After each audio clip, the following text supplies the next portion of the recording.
Selamat pagi anak-anak, namo buddhaya.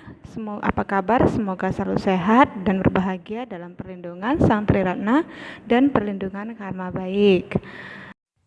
Sebelum memulai pelajaran, marilah kita berdoa terlebih dahulu. Namo buddhaya. Terpujilah Sang Hyang Adibudaya, Tuhan Yang Maha Esa, terpujilah Sang Triratna. Terima kasih kami ucapkan untuk kesempatan dan kesehatan pada hari ini. Kami hari ini akan memulai pelajaran agama Buddha. Semoga dhamma yang kami terima hari ini menjadikan kami anak-anak yang pintar, yang baik, dan berbudi luhur. Kami juga berdoa untuk kedua orang tua kami dimanapun mereka berada. Semoga selalu sehat dan berbahagia dalam perlindungan Sang Triratna. Kepada semua makhluk, semoga semua makhluk hidup berbahagia. Sadu, sadu, sadu. Namo buddhaya. Baiklah anak-anak, topik kita untuk hari ini adalah indahnya berdana. Bagi banyak orang, berdana dianggap akan mengurangi kekayaan atau harta yang dimiliki. Tetapi sesungguhnya berdana adalah cara atau pondasi dasar bagi kita yang melatih diri untuk mencapai kesempurnaan nibbana. Dengan berdana sesungguhnya kita sedang melemahkan sifat serakah dan juga sifat pelit, sehingga pelan-pelan kita akan menjadi lebih murah hati. Lalu apakah keindahan dari berdana tersebut? Nah, pada saat kita sedang berdana, biasanya kita akan merasakan rasa puas atau rasa senang, rasa bahagia ketika kita memberikan sesuatu kepada orang lain atau kepada makhluk lain untuk meringankan penderitaan mereka. Kita akan merasakan rasa senang. Nah, disitulah letak keindahan berdana yang kita rasakan pada saat itu juga. Pada topik kali ini kita akan membahas indahnya berdana, yaitu tentang dana materi, dana kehidupan, dana memaafkan, dan dana kebenaran. Nah, Elsa akan bahas satu persatu walaupun ini sudah kita bahas di pertemuan sebelumnya ya. Yang pertama adalah dana materi. Dana materi berarti berdana dalam bentuk barang atau benda. Ya, seperti berdana uang, pakaian, obat-obatan, makanan. Ya, berarti berdana dalam bentuk benda yang memiliki bentuk fisik. Jadi dana materi itu sama juga dengan amisa dana. Di dalam kisah riwayat hidup Sang Buddha, ketika Sang Buddha akan mencapai penerangan sempurna, beliau menerima dana materi dari Sujata dan juga Sotya, di mana Sujata memberikan nasi susu kepada Pertapa Siddhartha, sedangkan Sotya memberikan 8 ikat rumput yang akan dijadikan alas duduk bagi Pertapa Siddhartha. Ini termasuk kepada dana materi.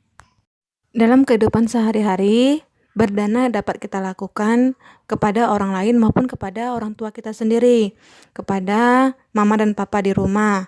Ya, seperti memberikan mereka pakaian, atau memberikan bantuan tenaga, memberikan mereka makanan yang enak. Nah, ini contoh dana yang kita bisa berikan kepada orang tua, karena orang tua juga termasuk kepada ladang yang subur untuk berdana. Berikutnya adalah dana kehidupan.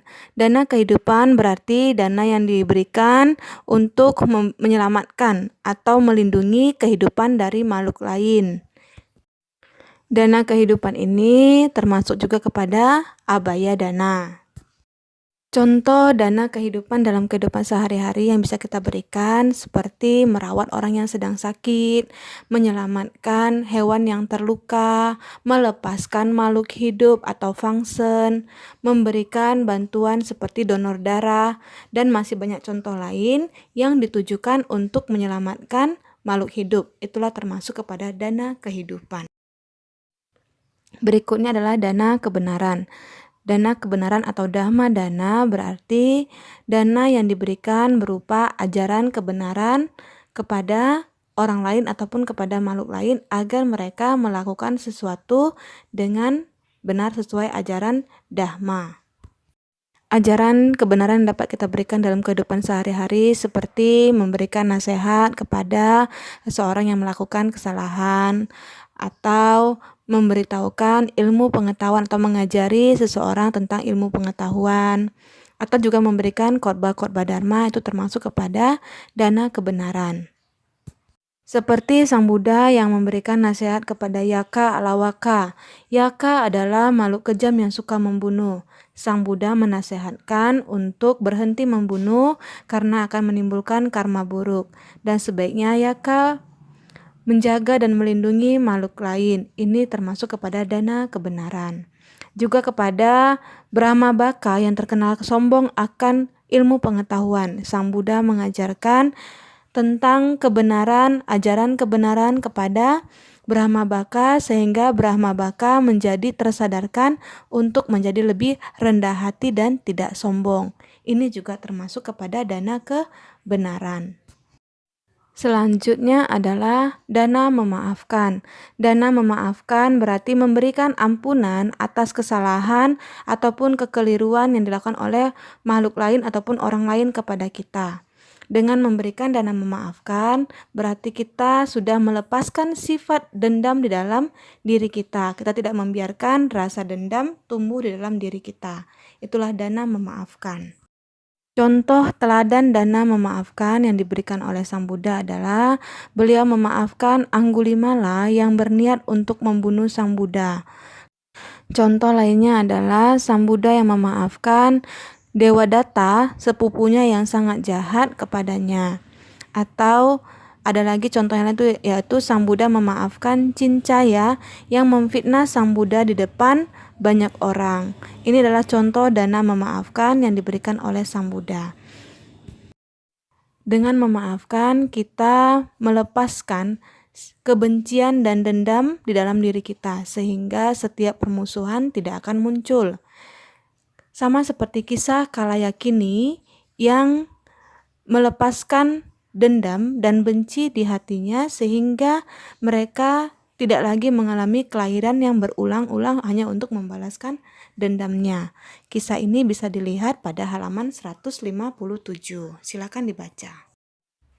Contoh dana memaafkan dalam kehidupan sehari-hari, kita bisa memaafkan atau mengampuni orang yang bersalah kepada kita. Kemudian kita juga tidak membenci, tidak mendendam kepada orang-orang tersebut. Ini termasuk kepada praktik dana memaafkan. Nah, anak-anak Lause yang berbudi, kita sudah melihat tentang berbagai macam dana yang bisa kita berikan dalam kehidupan sehari-hari. Untuk itu, mari kita sama-sama mempraktikkan dana ini dalam kehidupan sehari-hari agar kita menjadi lebih bahagia.